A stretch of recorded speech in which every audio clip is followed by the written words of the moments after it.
সামনে বসা সম্মানিত মেহমানবৃন্দ সবাইকে আসসালামু আলাইকুম রহমতুল্লাহ। প্রথমে আমার পরিচয়টা দিই, ছোট্ট একটা পরিচয়। আমি Mohammad engineer Habibur Rahman two-tone, dream house ডিজাইনের পরিচালক।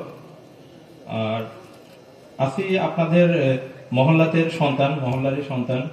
এখন মূলত যে বিষয়টা আমরা এখানে আপনাদের আমন্ত্রণ করছি নির্বাচনী একটা প্রচারণার জন্য। জামাতের পক্ষ থেকে জামাত কোন পন্থায় চলে, কিভাবে চলে, কোন বিষয়ে চলছে, এগুলা আপনাদের সম্পর্কে আপনাদের সামনে তুলে ধরার জন্য আমরা আছি।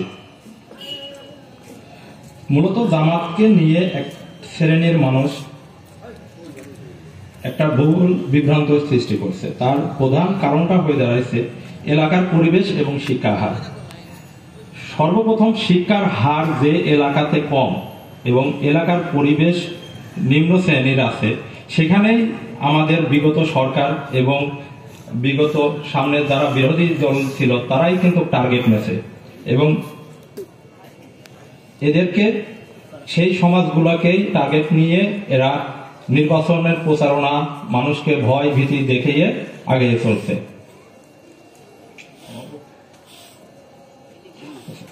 এখন বিষয় হচ্ছে আমাদের যে মোল্লাপাড়াটা একটা অনেক বড় একটা এলাকা।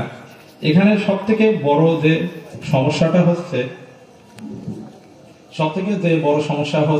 আমাদের ভিতরে যে নির্বাচনের যে আপনার ভোটের যে আপনার মানুষকে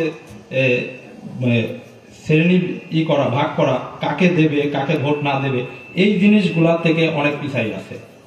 তাই আমরা বাংলাদেশ জামাত ইসলামের পক্ষ থেকে আমরা আপনাদের সামনে আসছি, আমরা আপনাদেরকে বোঝানোর জন্য এসেছি আমরা জামাত ইসলাম জঙ্গি সংগঠন না, আমরা জামাত ইসলাম কোনো অবৈধ সংগঠন না, আমরা জামাত ইসলাম শিক্ষার হার থেকে, শিক্ষার মূল মেরুদণ্ড থেকে তিল তিল করে গড়ে তোলা একটা সংগঠন। জামাত ইসলাম কোনো প্রকার দুর্নীতি, কোনো প্রকার ঘুষ, কোনো প্রকার সুদ এর ভিতরে থাকেন। জামাত ইসলাম মূলত বাংলাদেশের একটা শিক্ষিত সংগঠন, যে সংগঠন দ্বারা আপনার এবং আপনার পরিবারের উন্নয়ন হতে পারে।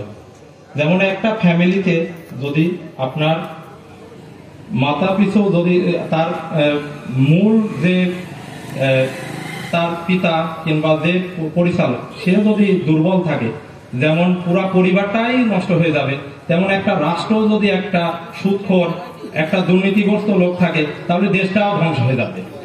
জামাত ইসলাম আমরা আসছি আপনাদের বাতি হতে না, বাতির নিচে তো সবসময় থাকে অন্ধকার। আমরা হতে চাই আপনাদের ল্যাম্পপোস্ট হয়ে আপনাদের মাথার উপরে থাকতে চাই। আমার পিছনে সবাই অসংখ্য গুণী ব্যক্তিরা আছে, তাদের সামনে এভাবে কথা বলা আমি লজ্জাবোধ করছি। আমার